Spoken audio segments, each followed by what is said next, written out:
Hello और नमस्ते दोस्तों। चलिए आज बात करते हैं एंटोन चेखव के एक बहुत ही शॉर्ट पर उतना ही हिलेरियस प्ले के बारे में, द प्रपोजल। मतलब ये एक ऐसी कहानी है ना जो आपको दिखाएगी कि कैसे एक सिंपल सा काम एकदम ओवर द टॉप कॉम्प्लिकेटेड बनाया जा सकता है। तो सोचिए, अगर आपको एक मैरिज प्रपोजल बर्बाद करना हो तो उसकी 3 आसान स्टेप्स क्या होंगे?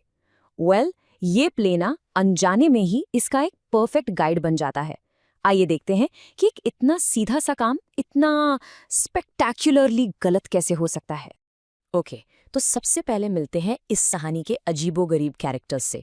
इनका प्लान तो बड़ा सिंपल था, पर जैसा कि होता है वो एकदम गलत होने वाला था। सबसे पहले हैं हमारे hero, sort of, Ivan Lomov.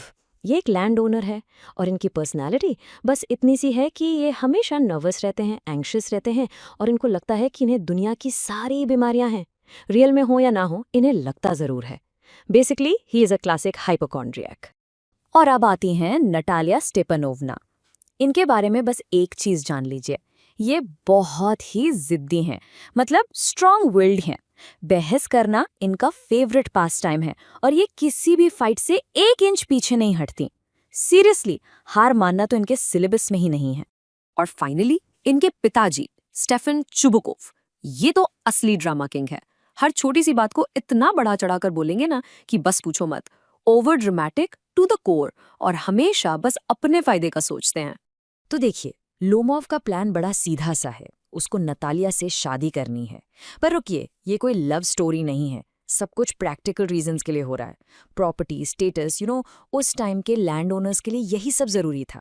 लेकिन इस प्लान का सबसे बड़ा विलन वो है लोमोव की अपनी एंजाइटी। ये कोट देखिए, वो खुद ही बता रहा है कि अंदर से उसकी क्या हालत हो रही है। तो आगे बढ़ते हैं। लोमोव ने जैसे तैसे हिम्मत जुटाई प्रपोज करने के लिए, पर जैसे ही वो शुरू करने वाला था, अचानक से शुरू हो गया असली ड्रामा। एक इतनी छोटी सी बात पे कि आप सोचेंगे, सीरियसली प्रपोजल वो तो भूल ही जाओ।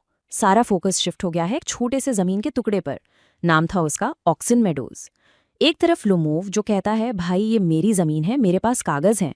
दूसरी तरफ नतालिया जो कहती है, पागल हो क्या, ये जमीन 300 साल से हमारी है। मतलब साफ है, ये दोनों में से कोई पीछे नहीं हटने वाला, क्योंकि अब ये जमीन का नहीं, इज्जत का सवाल बन गया था। और नतालिया का ये कोट सुनिए जरा, बिल्कुल साफ है। अब बात जमीन की वैल्यू की नहीं रही, बात आ गई है ईगो और जिद पर। एकदम बच्चों की तरह लड़ रहे हैं, ये मेरा है, नहीं ये मेरा है। It's pure pettiness. और फिर तो मामला हाथ से निकल गया। बात जमीन से शुरू हुई थी और पहुंच गई पर्सनल इंसल्ट्स तक। फ्रेंड्स, इस वीडियो को पूरा देखने के लिए आज ही फ्लेक्सी टीचर ऐप सब्सक्राइब करें, जहां आपको मिलेंगे animated videos, digital books, text book solutions, notes, DPP और क्विज। और हाँ, flexi teacher app mobile, TV और कंप्यूटर पर अवेलेबल है। और अगर आपके पास इंटरनेट नहीं है तो तुरंत ऑफलाइन सेट टॉप बॉक्स के लिए संपर्क करें। Flexi teacher, the one you needed.